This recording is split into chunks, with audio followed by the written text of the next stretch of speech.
Hey guys, what's up everyone? Welcome back to the channel. This is Shivam Dwivedi and you are watching Economics Easy है।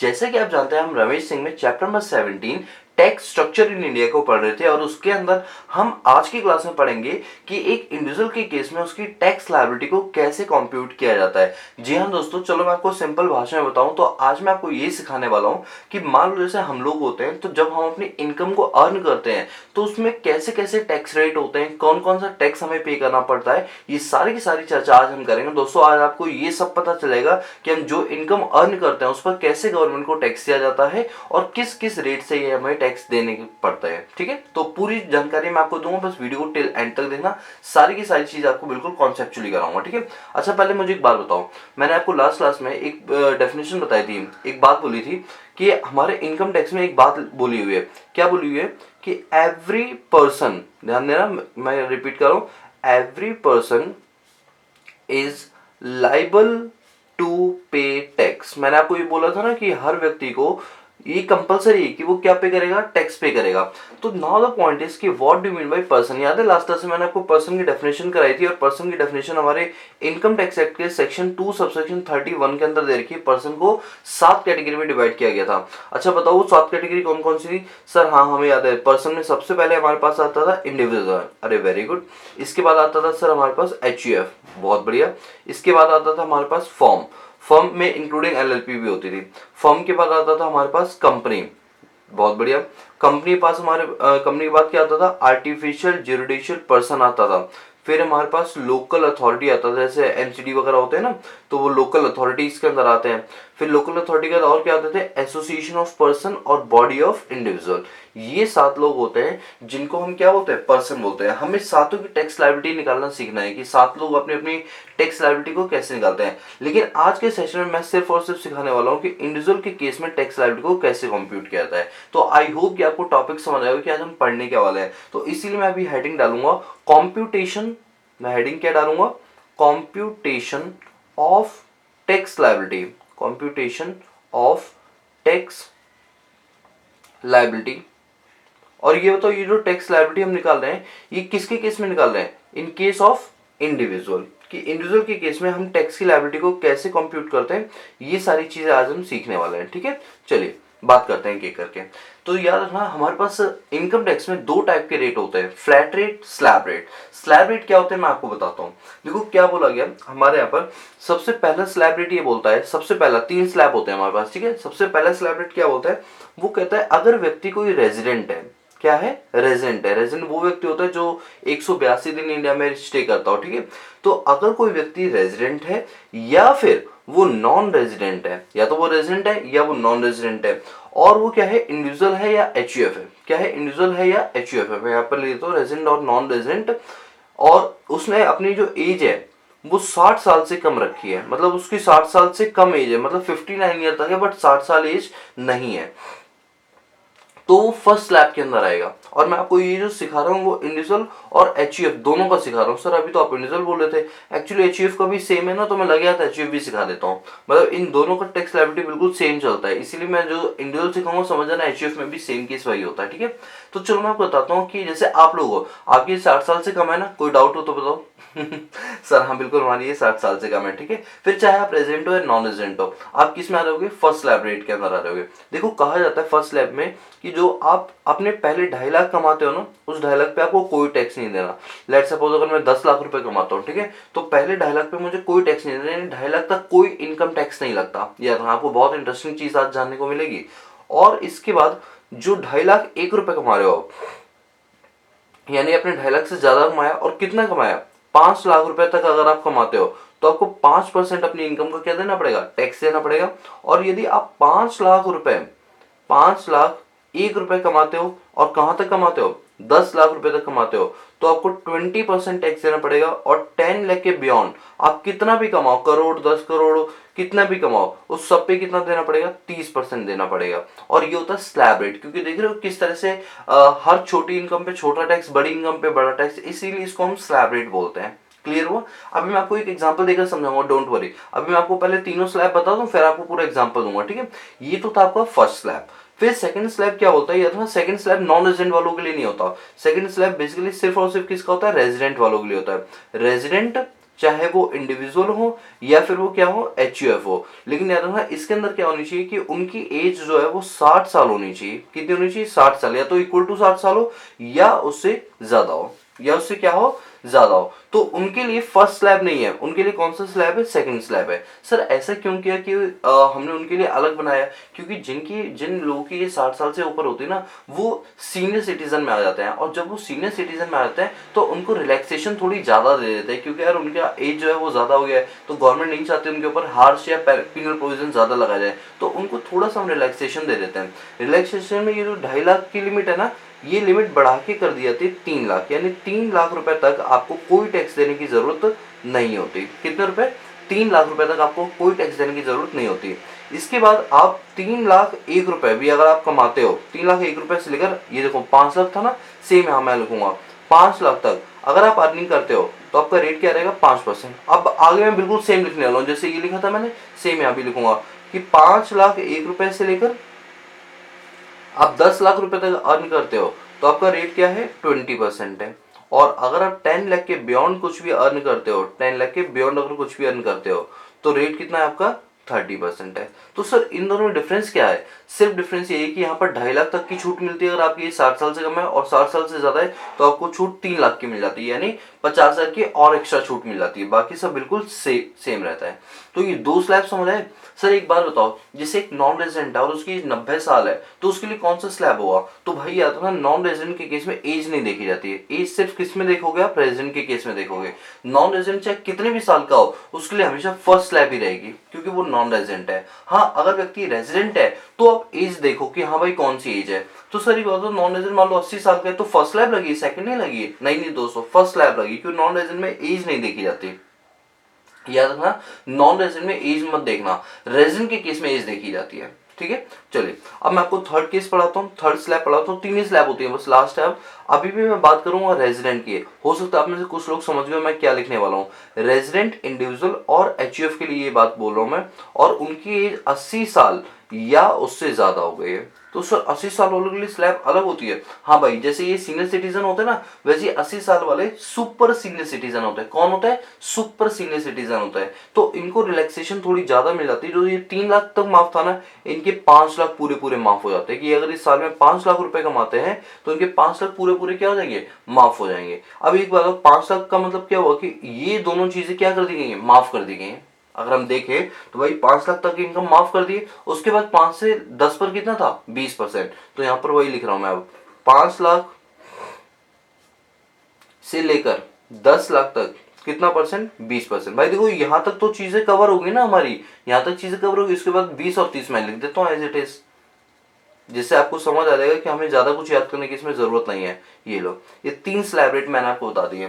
जिसकी ये 60 साल से कम है उसका स्लैब नंबर 1 लग गया, जिसकी 60 साल से ऊपर है उसका स्लैब नंबर 2 लग गया, और जिसकी 80 साल से ऊपर है उसका स्लैब नंबर 3 लगेगा। बोलो ये चीज आप लोगों को समझ आई है, ये सब बिल्कुल समझ आ गया हमें। चलो अब एक काम करते हैं, मैं आपको ना एक एग्जाम्पल बताता हूँ, उस एग्जाम्पल से आपको ये सारी सारी चीजें मैं समझा दूंगा। ठीक है, ये सर बिल्कुल एग्जाम्पल समझा दो, क्योंकि अब हमें ना थोड़ी सी दिक्कत होनी शुरू हो गई। अरे मुझे पता है आप लोगों को कब दिक्कत होती है कब नहीं होती, इसीलिए मैं आपको एग्जाम्पल समझा रहा हूँ। ठीक है, लेट सपोज मैंने कहा कि दिस इज मिस्टर राम। इनका नाम क्या है, मिस्टर राम है। ठीक है, और मिस्टर राम जो है पूरे साल भर में 15 लाख रुपए कमाते हैं। कितने रुपए कमाते हैं बताओ, 15 लाख रुपए, 15 लाख रुपीज वो अर्न करते हैं। और इनकी जो एज है, लेट सपोज कि इनकी एज है 26 ईयर। कितनी एज है, 26 ईयर। ठीक है, और ये अपना टैक्स निकालना चाहते हैं। तो दोस्तों आप लोगों को मैंने पूरा अकाउंटेंट तो बना ही दिया। चलो अब आप मुझे बताओ इसका क्या आंसर है। सबसे पहले आप मुझे स्लैब बताओ, स्लैब 1 लगेगी, 2 लगेगी या 3 लगेगी, कमेंट करके बताओ अभी के अभी। ये मत सोचो वीडियो कब देख रहे हो, ये सोचो कि आपको पार्टिसिपेट करना है। इसी टाइम वीडियो को पॉज करो और मुझे बताओ कि मिस्टर राम की जो इनकम 15 लाख रुपए, जिसकी 26 साल है, उसकी स्लैब रेट कौन सी लगेगी, स्लैब 1, स्लैब 2, स्लैब 3। चलो जल्दी बताओ जल्दी। चलो बहुत से लोगों ने आंसर दे दिया, बहुत से लोग नालायक है जिन्होंने आंसर नहीं दिया। चलो कोई बात नहीं, नालायकों की कोई हद नहीं होती है, वो कुछ भी कर सकते हैं और कुछ नहीं भी कर सकते हैं। ठीक है, चलो वेरी गुड, सबसे बढ़िया आंसर दिया है जिन्होंने लिखा है स्लैब वन। जी हाँ दोस्तों, इनके ऊपर स्लैब वन लगी। स्लैब वन इसलिए लगी क्योंकि एज 60 साल से कम है, इसलिए स्लैब नंबर वन लगी कि पहले 2.5 लाख माफ, फिर 2.5 से 5 पे 5%, फिर 5 लाख से 10 लाख पे 20%, और 10 से ऊपर कमाने पे 30%। तो चलो मैं यहाँ पर क्या कर रहा हूँ, 15 लाख के डिवीजन कर रहा हूँ। ये जो 15 लाख उसने कमाया है ना, इसको डिवाइड कर रहा हूँ। देखो मैं आपको समझाने के लिए ऐसे बता रहा हूँ ना, ऐसे बस एक ही बार बताऊंगा, इसके बाद नहीं बताऊंगा, मतलब इस तरह से, फिर मैं दूसरे तरीके से ही करूंगा। देखो उस व्यक्ति की पूरी इनकम देखो, जीरो से लेकर कितनी इनकम है टोटल, सर टोटल उसकी इनकम है 15 लाख रुपए। ये देखो 15 लाख लिख दिया। गवर्नमेंट कहती है जो पहले 2.5 लाख है ना, जीरो से लेकर पहले 2.5 लाख है, इस पर आपको कोई टैक्स नहीं देना। तो यहाँ पर इतनी इनकम पर टैक्स लायबिलिटी कितनी निकल आई, निल, यानी कोई टैक्स नहीं देना। फिर 2.5 लाख 1 रुपए से लेकर 5 लाख रुपए तक, 2.5 लाख 1 रुपए से लेकर 5 लाख रुपए तक कितना रेट है, सर रेट है आपका 5%। अच्छा मुझे एक बताओ, दोनों में डिफरेंस कितना है, 2.5 लाख से 5 लाख के बीच का डिफरेंस कितना है, 2.5 लाख। तो क्या मैं बोल सकता हूँ इसके बीच में जो रुपए आ रहे हैं वो कितने आ रहे हैं, 2.5 लाख, और 2.5 लाख पे रेट कितना है, 5%। अरे अभी नहीं समझा था मैंने आपको, ये देखो कि अगले 2.5 लाख से 5 लाख के बीच में जो रुपए आ रहे हैं उस पर कितना टैक्स रेट है, 5%। तो वही मैंने किया, 2.5 लाख से 5 लाख के बीच में कितने रुपए आ रहे हैं, 2.5 लाख आ रहे हैं, इसका 5% निकालो, 12,500। कितना रहेगा, 12,500।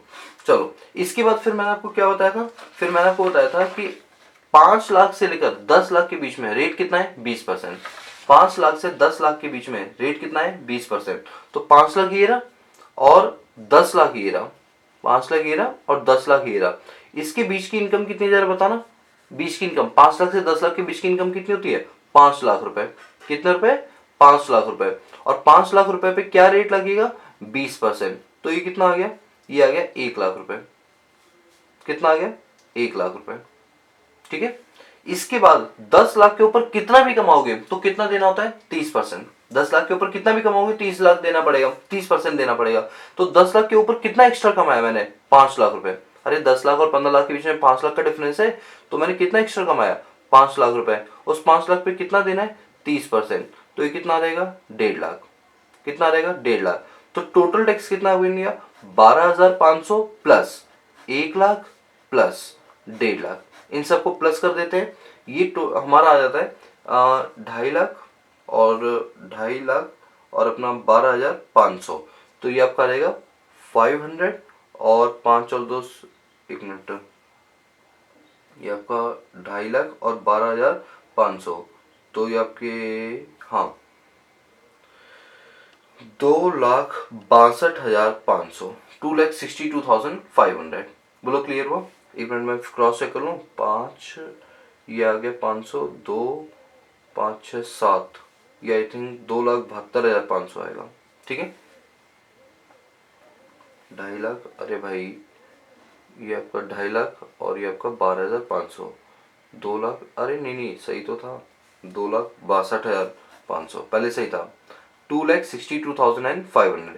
इतना टैक्स आ गया। सर ये फाइनल टैक्स है, नहीं नहीं दोस्तों, आप सुनो मेरी बात को ध्यान से, मैं और भी बताने वाला हूँ। तो आपको पहले ये बताओ, स्लैब से टैक्स निकालना आ गया, कोई दिक्कत तो नहीं है। चलो अब आपको एक बात बताता हूँ कि लेट सपोज अभी इसका टैक्स इतना बना, बट गवर्नमेंट इतने से नहीं मानती। गवर्नमेंट पता है क्या बोलती है, गवर्नमेंट कहती है आप एक बात जानते हो, आजकल कोविड के चलते हमारे हॉस्पिटलों में कितना ज्यादा खर्चा आ रहा है। हमने कहा हाँ बात तो सही है। बोले बच्चे पढ़ेंगे लिखेंगे तो देश आगे कैसे बढ़ेगा, मैंने बात बिल्कुल सही है। तो गवर्नमेंट ने कहा आपको एक एक सेस और देना पड़ेगा। सर सेस देना पड़ेगा, चलो मैं आपको बताता हूँ सेस का मतलब क्या होता है, CESS। इसका मतलब होता है टैक्स ऑन टैक्स, मतलब टैक्स के ऊपर भी आपको टैक्स देना पड़ेगा। जैसे ये हमारा टैक्स कितना निकला, 2,62,500 निकला, इसके ऊपर भी आपको टैक्स देना पड़ेगा। कितना देना पड़ेगा, 4%। और इसको बोलते हैं HEC। क्या बोलते हैं, HEC, जो कितना परसेंट होता है, 4%। सर ये होता क्या है HEC, HEC का मतलब होता है हेल्थ एंड एजुकेशन सेस। मैं यहाँ पर लिख देता हूँ उसकी full form, health and education cess.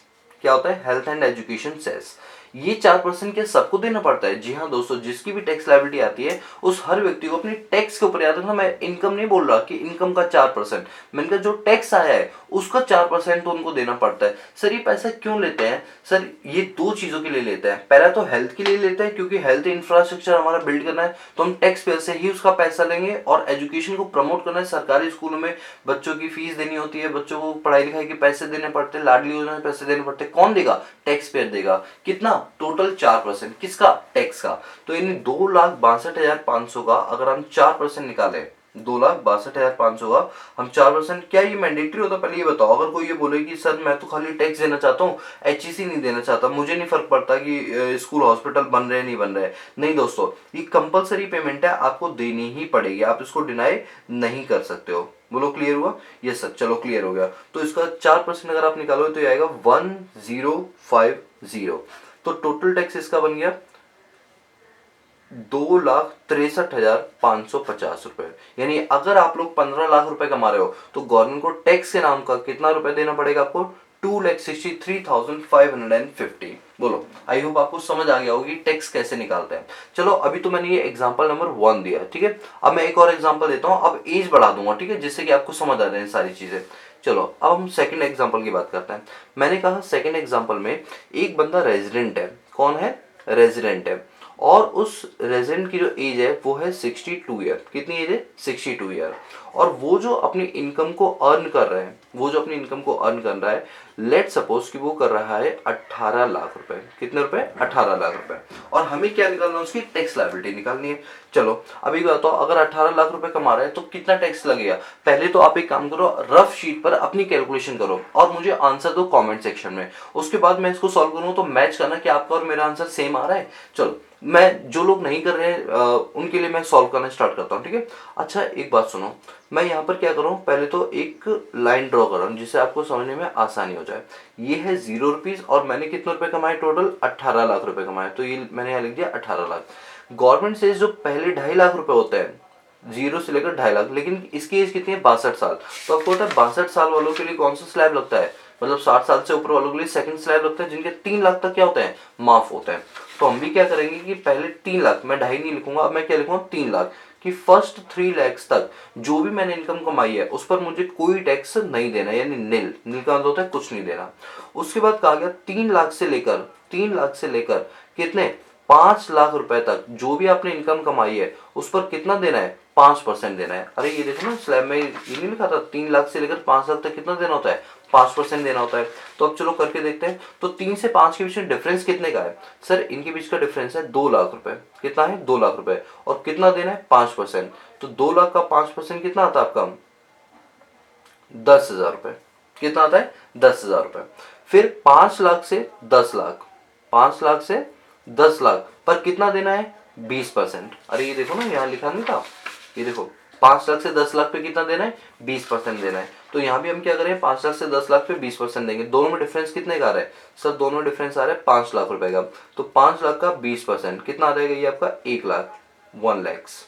इसके बाद 10 लाख के ऊपर आपने जितना भी कमाया, तो बताओ 10 लाख से लेकर 18 लाख तक आपने कितना एक्स्ट्रा कमाया? सर हमने एक्स्ट्रा कमाया 8 लाख रुपए। तो जो आपने 8 लाख रुपए कमाए इस पर कितना देना है? 30%। अभी बताया था ना, 10 लाख के ऊपर जितना भी आप कमाओगे उस पर कितना देना होता है? 30%। तो ये आ जाएगा 2,40,000। कितना रहेगा? 2,40,000। तो 10,000 प्लस 1 लाख प्लस 2,40,000, तो ये आपका रहेगा, ये हो गया 2.5 लाख, 3.5 लाख। तो टैक्स कितना बन गया? 3.5 लाख। लेकिन इतने से काम नहीं चलेगा, इतने से काम नहीं चलेगा। गवर्नमेंट कहती है कि आपको हायर एजुकेशन सेस भी देना पड़ेगा। सेस का मतलब क्या होता है? टैक्स ऑन टैक्स, कि टैक्स से ऊपर भी टैक्स आ रहा है। सर ये तो कास्केडिंग हो गया। हाँ नो डाउट कास्केडिंग हो गया, गवर्नमेंट खुद बोल रही है इस चीज के लिए। प्लस करेंगे हेल्थ एंड एजुकेशन सेस कितना परसेंट? 4%। तो हम क्या करेंगे, अपने पास 3,50,000 का, 3,50,000 का कितना निकालेंगे? 4%। चलो 3,50,000 का 4% निकालते हैं। एक मिनट दोस्तों, ये आपका आ गया 1400। 4% कितना आ गया आपका? 1400 आ गया। अब हम इसको प्लस कर लेते हैं तो 3,51,400 रुपए क्या पे करना पड़ेगा? टैक्स के रूप में उसको पे करना पड़ेगा। ये उसका टैक्स बन गया और उसको इस टैक्स की क्या करनी पड़ेगी? पेमेंट करनी पड़ेगी। बोलो क्लियर हुआ? आई होप आपको स्लैब सारे के सारे समझ आ रहे होंगे। ठीक है, चलो ये हो गया 62 साल की एज का है। अब एक करते हैं सुपर सीनियर सिटीजन, मतलब ये तो सीनियर सिटीजन था, अब सुपर सीनियर सिटीजन करते हैं जिसमें एज कितनी होगी, 80 साल से ज्यादा होगी। तो उस केस में हम कैसे काम करेंगे वो भी सीख लेते हैं। ठीक है, जिससे आपको तीनों की तीनों स्लैब मैं कह सकूं कि हाँ मैंने एक एक क्वेश्चन करा दिया और आपको प्रॉपर उसमें समझ भी आ गया। ठीक है, चलो अब एक एग्जाम्पल लेते हैं। ये है मिस्टर श्याम। कौन है? मिस्टर श्याम है।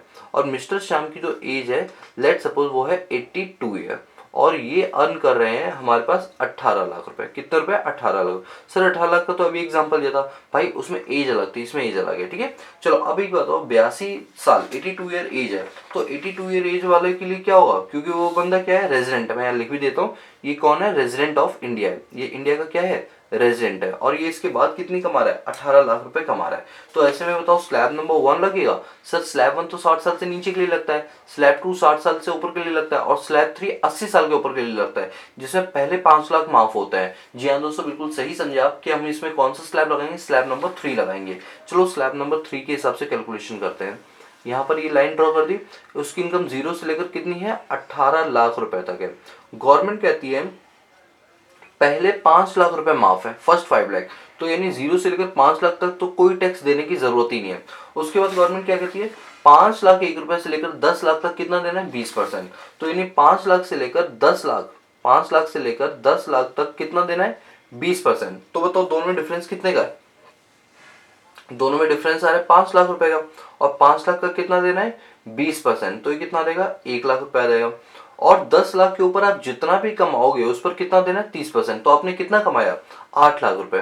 कितना कमाया, 8 लाख रुपए। और 8 लाख पे आप क्या दोगे, 30%। तो ये कितना आ जाएगा, 2,40,000। तो इसका टोटल टैक्स कितना बना, 1 लाख प्लस 2,40,000। तो ये आ गया 3,40,000। लेकिन बात अभी खत्म नहीं हुई, भूल मत जाना कि आपको हेल्थ और एजुकेशन का भी पैसा इसके अंदर देना है। तो प्लस करेंगे हेल्थ एजुकेशन सेस कितना परसेंट, 4%। तो इसका 4% अगर आप निकालोगे तो ये आपका आ जाएगा 0 4 चौके 16 1 4 12 13 1360 1360 0 6 3 341 3,41,360 रुपए, ये आपका टोटल टैक्स आ गया।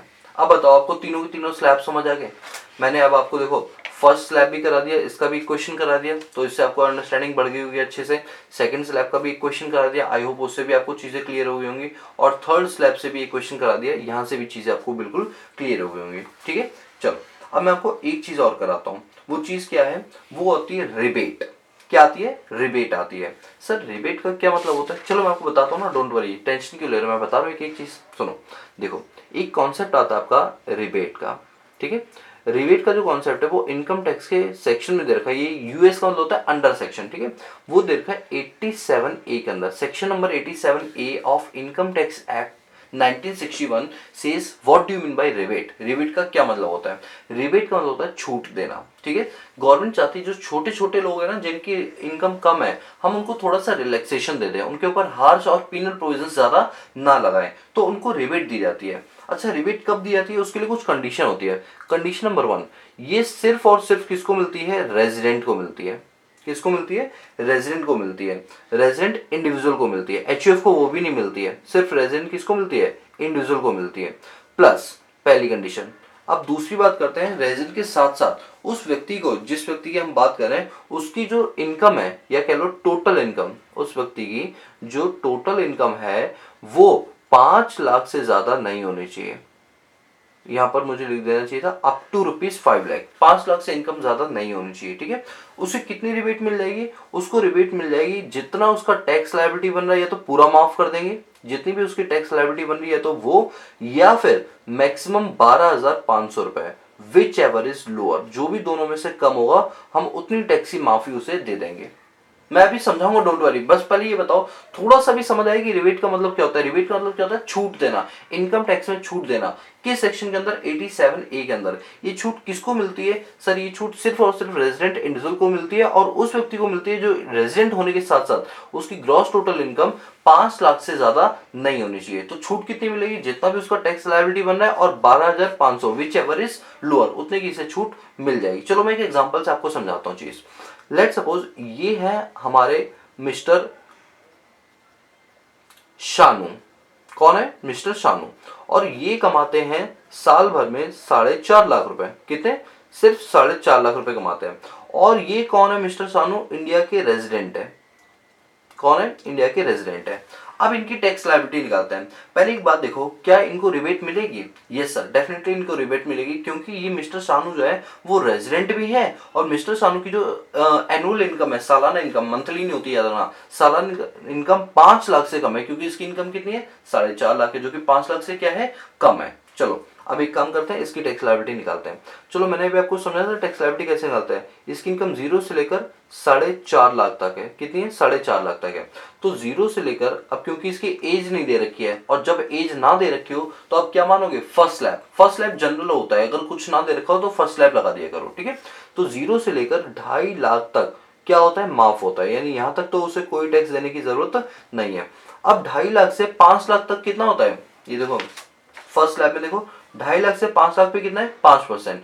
क्या इसकी इनकम तो 5 लाख से भी कम है। तो ये बताओ इस बीच में 2.5 लाख से 4 लाख के बीच में जो डिफरेंस है वो कितने का है? सर डिफरेंस तो है 2 लाख का। तो इस 2 लाख पे कितना लगेगा? 5%। कितना लगे? 5। अरे जरूर थोड़ी 5 लाख उसकी इनकम हो पूरी, उसकी इनकम ही कितनी है? 4.5 लाख है। तो इसका कितना टैक्स बन गया? ये बन गया आपका 5 टू 10, 10,000 रुपए। कितना बन गया? 10,000 रुपए। अब ये कहा जा रहा है कि उसकी जो अब उसे रिबेट मिलेगा। अब रिबेट कितना मिलेगा? जितना टैक्स बना और 12,500, विच एवर इज लोअर। बताओ कितनी रिबेट मिल जाएगी उसे? पूरे 10,000 की रिबेट मिल जाएगी। तो हम लिखेंगे लेस रिबेट। इसको क्या मिल गई? रिबेट मिल गई अंडर सेक्शन 87A। कितने रुपए की? पूरे 10,000 रुपए की। और इसका टैक्स लायबिलिटी कितना हो गया? 0। टैक्स लायबिलिटी कितना हो गया? 0। सर ये रिबेट कैसे दी जरा बताओगे? मैं बताता हूं। हमारा रिबेट का सेक्शन क्या बोलता है? 87 ये बोलता है कि आपका जितना टैक्स बनता है, मैंने कहा मेरा टैक्स तो 10,500 बनता है, और 12,500 जो भी दोनों में से छोटा उसकी आपको छूट मिल जाएगी। तो 10,500 छोटा था, उसकी पूरी छूट मिल गई। तो सर इसका मतलब अगर व्यक्ति रेजिडेंट है और वो 5 लाख रुपए तक कमा रहा है तो उसका टैक्स बनेगा ही नहीं। हाँ दोस्तों बिल्कुल सही का, टैक्स बनेगा नहीं। अगर आप 5 लाख तक की भी इनकम निकालोगे तो 12,500 इनकम आएगी, और 12,500 क्या मिल जाएगा? उसको रिबेट मिल जाएगा। तो 5 लाख के ऊपर जो इनकम कमाते हो आपका टैक्स वहां से बनना शुरू होता है। तो सर फिर आपने ये 2.5 लाख क्यों बोला था यहाँ पे? भाई ये तो सबके लिए बोला है। यहाँ पर देखो ना, कंडीशन है रेजिडेंट होना चाहिए तब आपको छूट मिलेगी, नॉन रेजिडेंट है तो छूट नहीं मिलेगी। तो आपको सेक्शन ये पता चल गए। तो आज मैंने आपको क्या बताया, देखो आज मैं बहुत ज्यादा चीज नहीं करूंगा, नहीं तो आप कंफ्यूज हो जाओगे, ठीक है। तो टैक्स लायबिलिटी में आपने क्या सीखा? रेजिडेंट मतलब इंडिविजुअल और एचयूएफ दोनों का केस सीखा। अगर व्यक्ति रेजिडेंट है तो एज देखना, नॉन रेजिडेंट है तो एज मत देखना, फर्स्ट स्लैब लगा देना।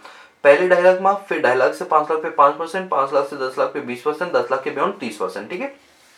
इसके बाद रेजिडेंट इंडिविजुअल और एचएफ जिसकी 60 साल से ऊपर है ना एज, तब देखो जब रेजिडेंट वर्ड आ जाए, ठीक है।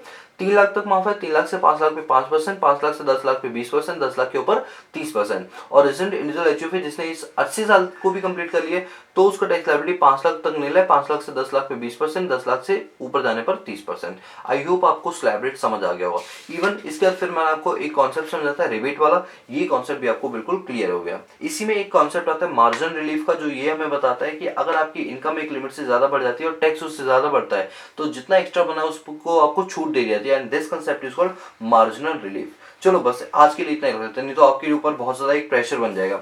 तो अब एक काम करता हूँ, मैं आपको अपने नोट्स में से पढ़ाता हूँ। देखो मैंने ये सारे नोट्स बना रखे हैं, आप इस नोट्स में से सारी चीजें पढ़ोगे और ये नोट्स आपको मिल जाएंगे। मैं आपको ये सारी चीजें पूरे चैप्टर के जितने मैंने हैंड रिटन नोट्स बनाए ये सारे के सारे मैंने टेलीग्राम पे अपलोड कर रखे हैं, ठीक है। आप टेलीग्राम चैनल ज्वाइन कर लो, लिंक वैसे मैंने डिस्क्रिप्शन बॉक्स में दे रखा है। और अगर इनकेस वो लिंक काम ना करे, वैसे तो वो काम कर रहा है बट इनकेस अगर वो नहीं भी करता है तो आप टेलीग्राम पे जाना और वहां सर्च ऑप्शन मिलता है ऊपर, उस पर टाइप कर देना इकोनॉमिक्स इजी है, तो आपको हमारा चैनल विद लोगों के साथ मिल जाएगा। आप उसको ज्वाइन कर लो, वहां पे हमने सारे के सारे चैप्टर के नोट्स अपलोड कर रखे हैं और जाके उनका प्रिंट आउट निकलवा लो, स्पाइरल करवा लो, जिससे आपका जो टाइम है लिखने वाला वो पूरा पूरा सेव हो जाएगा। फिर आप क्या है कि जब आपने प्रिंट आउट निकलवा लिया, मान लो इसी का आपने प्रिंट आउट निकलवा लिया, अब आपको कोई कीवर्ड लिखना है, हाईलाइट करना है तो अपना हाईलाइट करो, यहाँ पे अपनी लैंग्वेज में कुछ लिखना चाहो लिख लो, जिससे आपका लिखने का टाइम पूरा पूरा बच जाएगा। यही रीजन है कि मैं आपको नोट्स प्रोवाइड करवा रहा हूँ और कोई चार्जेस नहीं, फ्री ऑफ कॉस्ट हमारे नोट्स आपको अवेलेबल करवा दिए जाएंगे, ठीक है। चलो अच्छा ध्यान दो, यहाँ पर अभी चीज मैंने ये बताया ना कि रेजिडेंट हो या नॉन रेजिडेंट इंडिविजुअल और एचयूएफ तो पहले 2.5 लाख माफ होता है, ये देखो। इसके बाद फिर मैंने आपको सेकंड स्लैब रेट ये देखो ये कराई थी, क्या लिखा रेजिडेंट इंडिविजुअल जिसने एज अटेन की हो 60 साल या उससे ज्यादा प्रीसीडिंग प्रीवियस ईयर के अंदर, तो उसको कितना होता है, पहले 3 लाख माफ होते हैं, याद आ रहा है, अभी किया था। फिर क्या किया हमने, रेजिडेंट इंडिविजुअल जिसकी एज 80 साल या उससे ज्यादा है उसके लिए स्लैबिलिटी ये लगेगा। और देखो फिर यहाँ पर क्या लिखा हुआ है कि कोई भी टैक्स होता है वो चार्ज होता है स्पेसिफिक पर्पस के लिए, जिसको हम सेस बोलते हैं, जिसको टैक्स ऑन टैक्स बोलते हैं। हेल्थ और एजुकेशन के लिए गवर्नमेंट कितना टैक्स लेती है, 4%। किसका, इनकम का या टैक्स का, सर टैक्स का लेती है, बिल्कुल सही कहा। इसके बाद फिर मैंने आपको अपने पास क्या कराया, फिर मैंने आपको रिबेट कराया 87A के अंदर कि रिबेट क्या होता है, तो वही कराया। रिबेट जो होता है वो रेजिडेंट इंडिविजुअल को मिलता है, वो भी तब जब उसकी इनकम 5 लाख से ज्यादा ना हो। और कितनी मिलती है रिबेट, 12,500 या tax liability which ever is lower. बोलो ये चीजें क्लियर है, आई होप सारी की सारी चीज आपको बिल्कुल क्लियर हो गई, ठीक है। तो दोस्तों आज के सेशन में हम इतना ही रखते हैं, और दोस्तों पसंद है तो प्लीज लाइक जरूर करना, ठीक है। चलिए दोस्तों, तो मिलते हैं नेक्स्ट क्लास में, तब तक के लिए